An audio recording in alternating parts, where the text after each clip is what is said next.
श्री कृष्ण गोविंद हरे मुरारी, हे नाथ नारायण वासुदेव, हे नाथ नारायण वासुदेव, हे नाथ नारायण वासुदेव।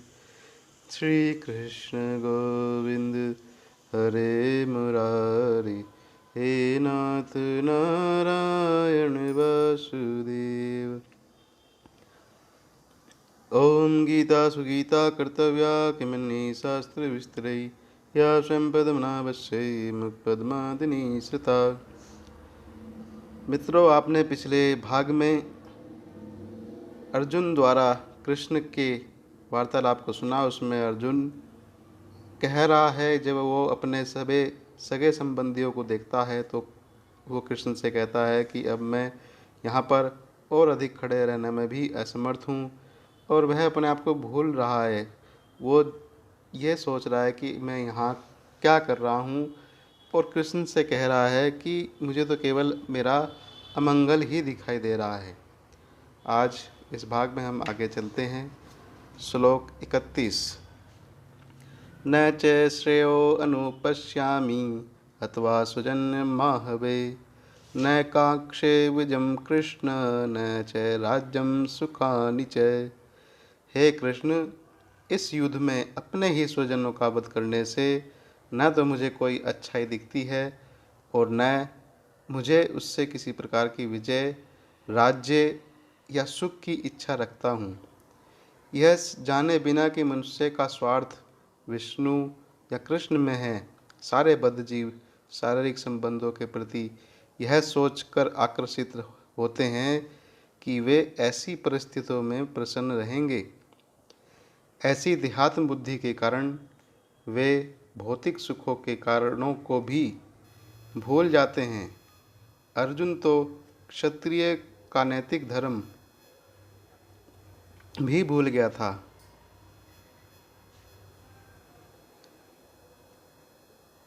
कहा जाता है कि दो प्रकार के मनुष्य, परम शक्तिशाली तथा जाज्वल्यमान सूर्यमंडल में प्रवेश करने योग्य होते हैं।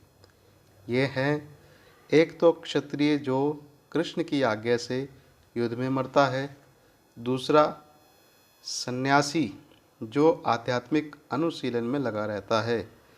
अर्जुन अपने शत्रुओं को मारने से विमुख हो रहा है। अपने संबंधियों की बात तो छोड़ दें, वह सोचता है कि स्वजनों को मारने से उसे जीवन में सुख नहीं मिल सकेगा, अतः वह लड़ने के लिए भी इच्छुक नहीं है। जिस प्रकार की भूख न लगने पर कोई भोजन बनाने को तैयार नहीं होता, उसने तो वन जाने का निश्चय भी कर लिया है, जहाँ वह एकांत में निराशापूर्ण जीवन काट सके। किंतु क्षत्रिय होने के नाते उसे अपने जीवन निर्वाह के लिए राज्य चाहिए, क्योंकि क्षत्रिय कोई अन्य कार्य नहीं कर सकता। किंतु अर्जुन के पास राज्य कहाँ है? उसके लिए तो राज्य प्राप्त करने के लिए एकमात्र साधन युद्ध करना है, और वो भी अपने बंधु बांधवों से लड़कर अपने पिता के राज्य का उत्तराधिकार प्राप्त करे, जिससे वह करना नहीं चाह रहा है। इसीलिए वह अपने आप को जंगल में एकांतवास करके निराशा का एकांत जीवन बिताने के लिए को योग्य समझता है। श्लोक 32, श्लोक 33, श्लोक 34, श्लोक 35। किं नो राजेन गोविंद किं भोगी जीवीर्तिवेन वा, येषामर्थे काङ्क्षितं नो राज्यं भोगा सुखानि च। त इमे अवस्थिता युद्धे प्राणास्तत्कृत्वा धनानि च। आचार्य पितृ पुत्रास्ततेव च मे पितामहा, मातुला श्रवासुरा पौत्रा शाला संबंधीस्तथा। एतात्र हन्तुमिच्छामि प्रतोऽपि मधुसूदन।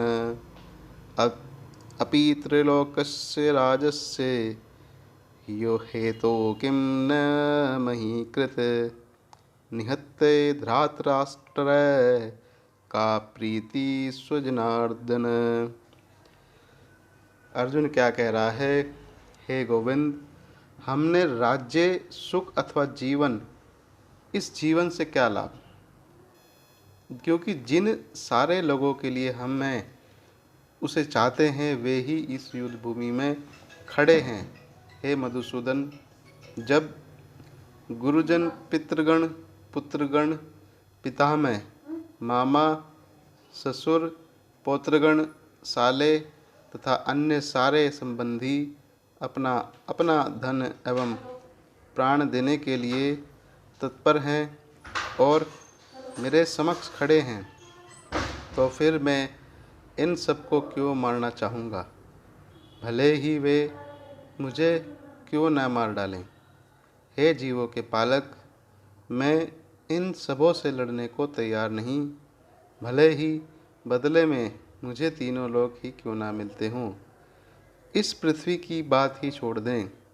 भला धृतराष्ट्र के पुत्रों को मारकर हमें कौन सी प्रसन्नता मिलेगी? अर्जुन ने भगवान कृष्ण को गोविंद कहकर संबोधित किया, क्योंकि वे गौवों तथा इंद्रियों की समस्त प्रसन्नता के विषय हैं। इस विशिष्ट शब्द का प्रयोग करके अर्जुन संकेत करता है कि कृष्ण यह समझें कि अर्जुन की इंद्रियां कैसे तृप्त होंगी, किंतु गोविंद हमारी इंद्रियों को तुष्ट करने के लिए नहीं हैं। हाँ, यदि हम गोविंद की इंद्रियों को तुष्ट करने का प्रयास करते हैं तो हमारी इंद्रियां स्वतः ही तुष्ट हो जाती हैं। भौतिक दृष्टि से प्रत्येक व्यक्ति अपनी इंद्रियों को तुष्ट करना चाहता है और चाहता है कि ईश्वर उसके आज्ञा पालक की तरह काम करे, किंतु ईश्वर उनकी तृप्ति वहीं तक करते हैं जितनी कि वे पात्र होते हैं, उस हद तक की नहीं जितना वे चाहते हैं। किंतु जब कोई इसके विपरीत मार्ग ग्रहण करते हैं या करता है, अर्थात जब वह अपनी इंद्रियों की तृप्ति की चिंता न करके गोविंद की इंद्रियों की तुष्टि करने का प्रयास करता है, तो गोविंद की कृपा से जीव की सारी इच्छाएं पूर्ण हो जाती हैं। यहाँ पर जाति तथा कुटुंबियों के प्रति अर्जुन का प्रगाढ़ स्नेह आंशिक रूप से इन सबके प्रति उसकी स्वाभाविक करुणा के कारण है। अतः वह युद्ध करने के लिए तैयार नहीं है। हर व्यक्ति अपने वैभव का प्रदर्शन अपने मित्रों तथा परिजनों के समक्ष करना चाहता है, किंतु अर्जुन को भय है कि उसके सारे मित्र परिजन युद्ध भूमि में मारे जाएंगे और विजय के पश्चात उनके साथ अपने वैभव का उपयोग नहीं कर सकेगा। भौतिक जीवन का यह सामान्य लेखा जोखा है, किंतु आध्यात्मिक जीवन इससे सर्वथा भिन्न होता है। चूँकि भक्त भगवान की इच्छाओं की पूर्ति करना चाहता है, अतः भगवत इच्छा होने पर वह भगवान की सेवा के लिए सारे ऐश्वर्य स्वीकार कर सकता है, किंतु यदि भगवत इच्छा न हो तो वह एक पैसा भी ग्रहण नहीं करता। अर्जुन अपने संबंधियों को मारना नहीं चाह रहा था, और यदि उनको मारने की आवश्यकता हो तो अर्जुन की इच्छा थी कि कृष्ण स्वयं उनका वध करे। इस समय उसे यह पता नहीं कि कृष्ण उन सबों को युद्ध भूमि में आने के पूर्व ही मार चुके हैं और अब उसे निमित्त मात्र बनना है। इसका उद्घाटन अगले अध्याय में होगा। भगवान का असली भक्त होने के कारण अर्जुन अपने अत्याचारी बंधु बांधवों के प्रति प्रतिशोध नहीं लेना चाहता था, किंतु यह तो भगवान की योजना थी कि सबका वध हो। भगवत भक्त दुष्टों से प्रतिशोध लेना नहीं चाहते, किंतु भगवान दुष्टों द्वारा भक्त के उत्पीड़न को सहन भी नहीं कर सकते। भगवान किसी व्यक्ति को अपनी इच्छा से क्षमा कर सकते हैं, किंतु यदि कोई उनके भक्तों को हानि पहुंचाता है तो वे उसे क्षमा नहीं करते। इसलिए भगवान इन दुराचारियों का वध करने के लिए उद्यत थे, तत्पर थे। यद्यपि अर्जुन उन्हें क्षमा कर देना चाहता था। श्री कृष्ण गोविंद हरे मुरारे, हे नाथ नारायण वासुदेव, हे नाथ नारायण वासुदेव, हे नाथ नारायण वासुदेव। बोलो श्री कृष्ण भगवान की जय, बोलो अपने अपने माता पिता की जय, बोलो गुरुदेव महाराज की जय।